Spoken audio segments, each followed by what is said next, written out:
Hello friends, आज के इस वीडियो में हम डिस्कस करने वाले हैं ज्योग्राफी सब्जेक्ट के मेन पॉइंट्स के बारे में कि ग्लोब क्या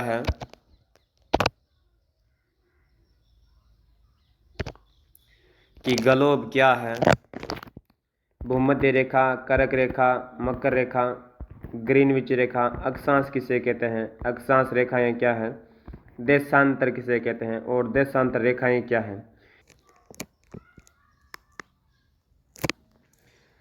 सबसे पहले आपको पता होना चाहिए कि ग्लोब क्या है। तो ग्लोब पृथ्वी का लघु रूप में एक वास्तविक प्रतिरूप है। जो यहाँ पर एक चित्र दिखाई दे रहा है, ये ग्लोब है। तो ग्लोब पृथ्वी का एक छोटे रूप में वास्तविक प्रतिरूप ही है। अब हम जानेंगे कि भूमध्य रेखा किसे कहते हैं। तो ये है उत्तरी ध्रुव और ये है दक्षिणी ध्रुव। तो इन दोनों ध्रुवों के ठीक मध्य में एक रेखा दिखाई दे रही होगी आपको 0 डिग्री की।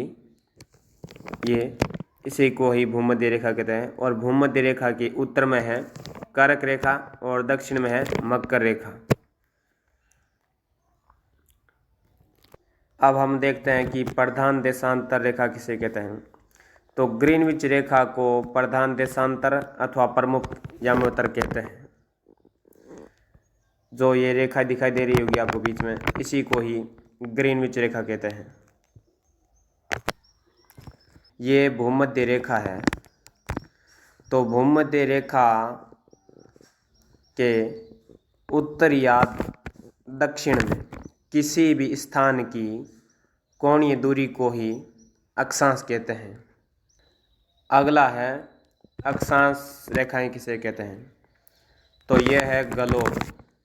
तो इस ग्लोब पर पश्चिम से पूर्व की ओर खींची गई काल्पनिक रेखाएं अक्षांश रेखाएं कहलाती हैं। जो आपको यहाँ पर रेखा दिखाई दे रही है, भूमध्य रेखा, कर्क रेखा, मकर रेखा, ये अक्षांश रेखाएं हैं जो पश्चिम से पूर्व की ओर खींची गई है। ये काल्पनिक रेखाएं होती हैं। अब जान लेते हैं कि देशांतर किसे कहते हैं। ये ग्लोब है। इस ग्लोब पर ये उत्तरी ध्रुव और ये दक्षिणी ध्रुव है। तो ये ग्रीनविच रेखा खींची गई बीच में। तो ग्रीनविच रेखा के केंद्र से पूर्व या पश्चिम में किसी भी स्थान की कोणीय दूरी को ही देशांतर कहा जाता है।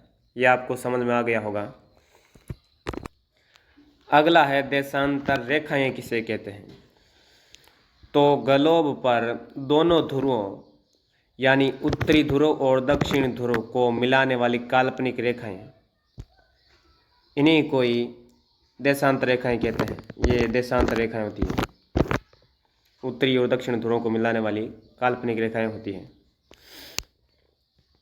यहाँ पर एक महत्वपूर्ण बात जानना जरूरी है कि ग्रीनविच रेखा है जो उत्तर और दक्षिण ध्रुव को मिलाती है, और भूमध्य रेखा ऐसे खींची जाती है 0 डिग्री। और भूमध्य रेखा के उत्तर में जो कर्क रेखा है वो लगभग भारत के बीच में से गुजरती है, और मकर रेखा भूमध्य रेखा के दक्षिण से गुजरती है। तो यहाँ पर आपको किसी भी देश का या विश्व का मानचित्र समझने में बहुत ही आसानी होगी इन सभी चीज़ों को समझने के बाद में। तो अब हम आगे जान लेते हैं थोड़ा सा और। यह है पृथ्वी। तो पृथ्वी पर जो बीच में रेखा दिखाई दे रही होगी आपको, यह है भूमध्य रेखा 0 डिग्री। और भूमध्य रेखा के उत्तर में जो एक रेखा दिखाई दे रही है, यह है कर्क रेखा 23.5 डिग्री। और भूमध्य रेखा के दक्षिण में है मकर रेखा, यह भी 23.5 डिग्री दक्षिण है, और यह है उत्तर।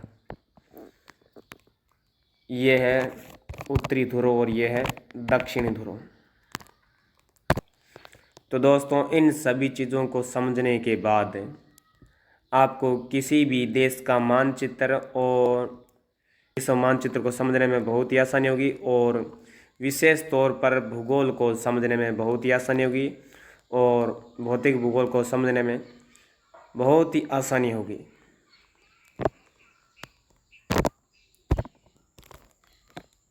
अब आ गया है हमारा देश भारत।